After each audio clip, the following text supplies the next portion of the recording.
आहा, तिळगुळ घ्या आणि गोड गोड बोला. मस्त खमंग खुसखुशीत गुळ पोळी आहे. गुळ पोळीच्या कडेपर्यंत पोचणार. गुळ तयार करायची सगळ्यात सोपी मेथड तुम्हाला दिली आहे, तुम्हाला सांगते. आणि या पोळ्या 15 दिवस छान टिकतात, एकदम खुसखुशीत होतात. चिवट नाही होत, चामट नाही होत, मऊ नाही होत. नमस्कार, मी मधुराज रेसिपी फूडीमध्ये तुम्हा सर्वांचं खूप खूप खूप मनापासून स्वागत. आज आपण मस्त खमंग खुसखुशीत गुळपोळी करणार आहोत. 10 ते 15 दिवस मस्त टिकते, न त्याला वास येतो न ती वातड होते, अशीच खुसखुशीत राहते. तर सगळ्यात आधी त्याची कणिक मळूयात. पण कणिक मळण्यापूर्वी सबस्क्राईब केलं नसेल तर पटकन सबस्क्राईब करा की. आता इथे 2 कप गव्हाचं पीठ घेते. आता नुसत्या गव्हाच्या पिठाची जरी ही गुळपोळी केली तरी ती छान तितकीच खमंग खुसखुशीत होते. पण मी 1 कप इथे मैदा पण ॲड करते आणि चवीपुरतं मीठ. आता हे आधी व्यवस्थित मिसळून घेऊया. यामध्ये मोहन लावायची अजिबात गरज नाही, फक्त मिसळून पाणी घालून कणिक याची तयार करून घ्यायची. थोडं पाणी घालायचं आणि हलकासा घट्टसर गोळा तयार करायचा. तर हे जे प्रमाण आपण घेतलंय 3 कपाचं, म्हणजे 2 कप गव्हाचं पीठ 1 कप मैदा, तर याला 1.25 कप पाणी बरोबर पुरे होतं. आता हे मळून घेऊयात. आपलं नेहमी कणिक मळतो चपातीची त्यापेक्षा हलकंसं घट्टसर ठेवायचं, खूप सैल नाही. खूप सैल जर झाली तर काय होतं ना, तो म्हणजे आवरण पसरत राहतं पण आतला गुळ आहे तिथेच राहतो. त्यामुळे हलकंसं घट्टसरच ठेवायचं. कणिक इथे छान मळून झाली, खूप मऊ केली नाही बघा, पण खूप घट्ट पण नाही, अशी मध्यम ठेवायची.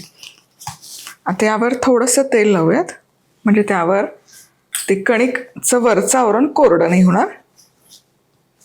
झाकण ठेवायचं आणि किमान 20 ते 25 मिनिटं मुरवून घेऊयात. चला आता याचा गुळ किंवा तिळगुळ पोळीचं गुळ तयार करूयात. अगदी सोपी पद्धत आहे, तुम्हाला सांगते, कोणीही बनवू शकेल इतक्या सोप्या पद्धतीने हा गुळ तयार होतो. अगदी म्हणजे 2010 का 11 मध्ये मी ही गुळपोळीची रेसिपी टाकली होती, तेव्हापासून ही प्रोसेस मेथड मी फॉलो करते. परफेक्ट होतं आणि चव आहा भन्नाट लागते. तर हे सारण करण्यासाठी काय काय साहित्य घेतले ते बघूयात. 1 कप गूळ, 1/3 कप पांढरे तीळ, 1/3 कप भाजलेला शेंगदाण्याचा कूट, 1/2 कप बेसन, वेलदोड्याची पूड, जायफळ, सुंठपूड. अगदी परफेक्ट गुळ होतो, मी तुम्हाला सांगते. या पद्धतीने तुम्ही केला तर. सगळ्यात आधी तीळ भाजून घेऊयात. 1/3 कप म्हणजे 1/2 कपला 2 चमचे जास्त. मिसळून घेऊयात. आणि तीळ आहे ना, खूप मोठ्या आचेवर भाजू नका, मंद आचेवर भाजा, एकसारखा सोनेरी रंग येईपर्यंत. मोठ्या आचेवर भाजले तर तिळाचा रंग बदलतो, पण ते आतमध्ये त्यात ओलावत आहे तसा राहतो, खुटखुटीत होत नाही आणि मग चव नीट नाही लागत. वर्षातून एकदाच गुळपोळी करतो, निघुतीने करा. तर तीळ बघा खमंग असे भाजून झालेत. भाजले गेले कसं ओळखायचं, एकतर त्याचा रंग बदलतो आणि दुसरी गोष्ट पॉपकॉर्न कसं फुटतो हे बघा, तसे हे तीळ फटाफट फुटायला सुरुवात होते. आणि रंग बघा काय सुरेख आलाय, एकसारखा सोनेरी.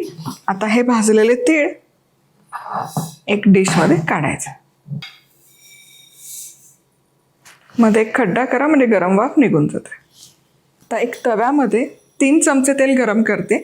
तेल नसेल वापरायचं, साजूक तूप वापरलं तरी चालेल, पण साजूक तूप काय होतं, थंडीचे दिवस असतात ते ठिसूळ होतं, घट्ट होत जातं, म्हणून मी इथे तेल वापरते. यामध्ये बेसन घालायचं. बेसन आहे ना खमंग असं भाजून घ्यायचं, खूप काळपट नाही करायचं, पण ते भाजलं गेलं पाहिजे, कच्चं नाही राहिलं पाहिजे. चला आता हे बघा, इथे बेसन खमंग असं भाजून झालंय, हलकासा रंग बदललाय पण करपलं नाहीये. आता गॅस बंद करते. गॅस बंद करा, गॅस सुरू नका ठेवू, कारण खूप उष्णता गुळाला लागली नाही पाहिजे. आता तव्याची जितकी उष्णता आहे, या बेसनमध्ये जितकी उष्णता आहे, तितक्यात हा गुळ छान मऊ होतो. मिसळून घेऊयात. गॅस बंद केला, गॅस सुरू नका ठेवू. गुळ फक्त आपल्याला मऊ करायचा आहे. इवन त्याचे खडे नाही मोडले तरी चालेल, पण हलकासा मऊ झाला पाहिजे.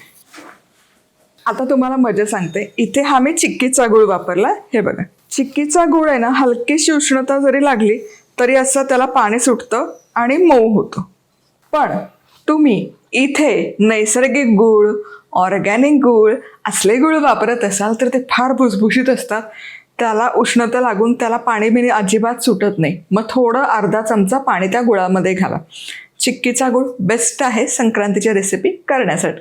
गुळ छान मऊ झाला. आता हे भाजलेले तीळ मिक्सरमध्ये घेऊयात. आता झाकण लावूयात आणि फक्त भरड करायची ह्याची. पूड नका करू, फक्त मोडून घ्यायचे पांढरे तीळ. That's it. आता हे मोडलेले पांढरे तीळ या गुळामध्ये घालूयात. मस्त. हे तीळ मिक्सरला फिरवले ना की काय सुवास दरवळतो तुम्हाला सांगते. वा. यामध्ये भाजलेला शेंगदाण्याचा कूट, सुंठ पूड, वेलदोड्याची पूड, गुळ आहे, जायफळ गेलाच पाहिजे, चिमूटभर जायफळ. गुळामध्ये जायफळाचा स्वाद इतका बहारदार लागतो तुम्हाला सांगते. चला आता हे मिसळूयात. बघा हे चिक्कीचा गुळ आहे की नाही, हा लगेच असा एकतर मऊ पण पटकन होतो, मऊ राहतो आणि कोरडा अजिबात होत नाही. चला गुळपोळीचं मिश्रण तयार आहे. बघा छान हे तीळ यामध्ये एकजीव झालेत, पण तिळाचे कणही हलके दिसत आहेत. गुळाच्या गुठळ्या अजिबात राहिल्या नाही आहेत. आता हे मिश्रण घ्यायचं हातामध्ये आणि गुळपोळी करण्याकरता हा असा उंडा तयार करायचा. आणि हा उंडा करताना हलकासा असा दाबा, चपटा करा हे बघा, म्हणजे तो पसरायला मदत होते. हे करून ठेवा म्हणजे मग नंतर पोळी लाटतानाचा वेळ वाचतो. गुळ पोळीचे हे उंडे तयार आहेत, गुळ तयार आहे. आता हे बाजूला ठेवूयात. आणि हे जे कणिक आहे ही पण छान मुरली आहे. बरं या प्रमाणात 12 मध्यम आकाराच्या गुळपोळी परफेक्ट तयार होतात. आता वा बघा हेही मस्त प्रकरण मुरलंय, बहारदार. ही कणिक जितकी छान तिंबेल ना तितकी ती आपली गुळपोळी खुसखुशीत व्हायला मदत होते आणि वातड अजिबात होत नाही. आता यातून एक उंडा घ्यायचा आणि पुरणपोळी करतो तसा सुक्या पिठामध्ये डुबवून त्याची वाटी तयार करायची. हे आणि ही वाटी तयार करत असताना ना ही बाजू जाड ठेवायची. हे बघा, म्हणजे ते लाटत असताना आपली पोळी एकसारखी होते. हलकीशी मधली बाजू जाड ठेवायची. आता हे गुळाचं मिश्रण यामध्ये भरायचं आणि हलकंसं असं दाबून बंद करायचं. हे दाबून घेणं गरजेचं आहे, म्हणजे मग ते सारण आतच राहील, बाहेर येणार नाही. बघ मोदक कसा बंद करतो तसं हे बंद करायचं. हे जे जास्तीचं उंडा आहे, जास्तीचं पीठ आहे, हे काढून टाकायचं. मस्त दाबायचं. आणि असेच आहे ना सगळे उंडे तयार करून मग पोळ्या लाटायला घेतल्या तरी चालतं. मी उंडे तयार करून ठेवते. चला तर इथे गुळपोळीचे सगळे उंडे तयार झालेले आहेत आणि आता गुळपोळी लाटायला घेऊयात. तर उंडा घ्यायचा, सुक्या पिठामध्ये घोळवायचा आणि जी बाजू बंद केली ती आधी खाली ठेवा, म्हणजे ते फुटणार नाही. आणि ही अशी अलगद हाताने सरकवायचं गुळ. पोळी नका सरकवू, मधला गुळ सरकवा.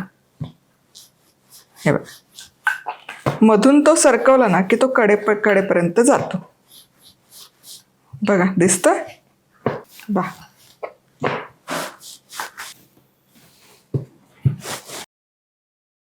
आणि एकदा का गुळ असं कडेपर्यंत पसरला की हे असं सरसर सरसर तुम्ही पोळी लाटून ठेवू शकता. खेळत बसायची अजिबात गरज नाही. त्यामुळे पहिल्यांदा लाटताना मध्यभाग आणि मग अशी सरसर सरसर लाटून घेऊ शकता. बघा कडेपर्यंत गुळ छान पसरला गेला. बघा काय बहारदार दिसतंय. सरसर सरसर लाटली जाते पोळी आणि गुळ मस्त असा कडेपर्यंत पसरला. आणि एकदा का उंडे भरून ठेवले की त्याला खूप वेळ स्टँडिंग टाईम नका देऊ, लगोलग लाटायला घ्या. नाहीतर काय होईल, कणकेमध्ये ओलसरपणा असतो ना, तो ओलसरपणा गुळात शिरेल आणि पोळी आपली ओलसर होईल. बघा काय मस्त लाटली गेली. वाह. आता ही लगोलग भाजून घ्यायची. भाजत असताना सगळ्यात पहिले महत्त्वाचं तुम्हाला सांगते, तवा खूप गरम नका ठेवू. गूळ आहे तो लगोलग विरघळतो. त्यात चिक्कीचा गूळ वापरला तर पटकन. त्यामुळे अगदी मीडियम हीट पण नाही, त्याच्या आत म्हणजे लो टू मीडियम हीटवर मंद ते मध्यम आचेवर हे भाजायचं. म्हणजे इंडक्शनवर 1/10 जर सेटिंग असेल 1 to 10 तर मी 4वर कायम ही गुळपोळी भाजते. गुळ काय बहारदार पसरलाय बा.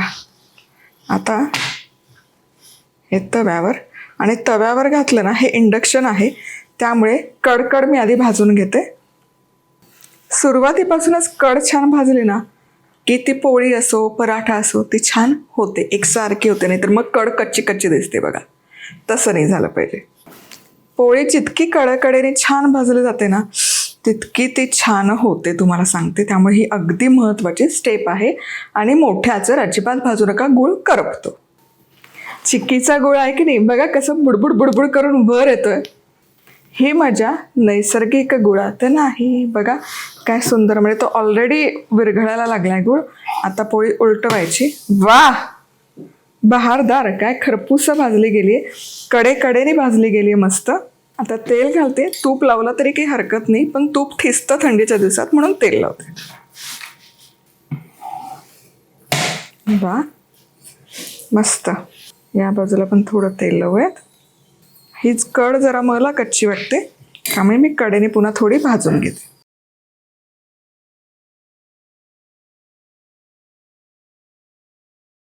चला, गुळपोळी दोनही बाजूने कडकडेने भाजून झाली. काय दिसते बघा. वा, अशी खरपूस भाजली गेली पाहिजे.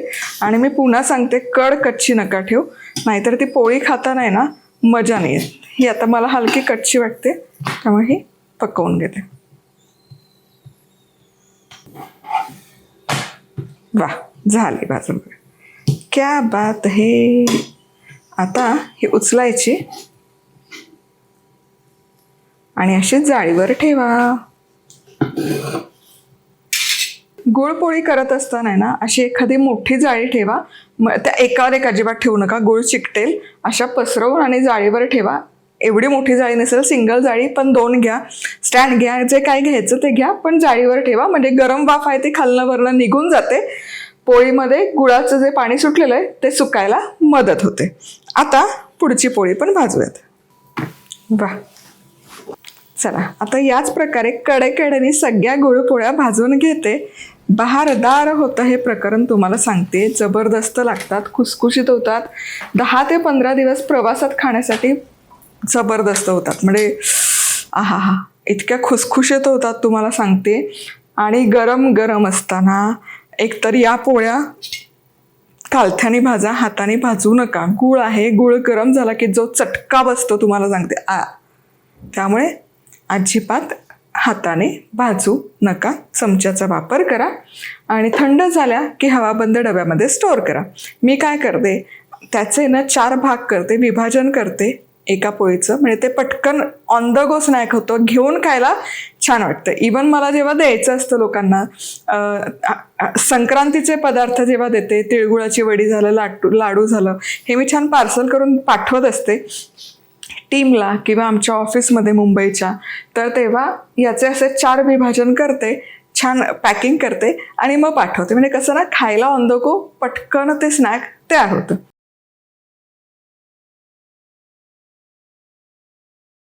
बरं, जाता जाता लाईक, कमेंट, सबस्क्राईब करा. पुन्हा भेटूयात. तिळगुळ घ्या, गोड गोड बोला. तोपर्यंत मस्त राहा, खुश राहा, आनंदी राहा. सगळ्यात महत्त्वाचं, खात राहा.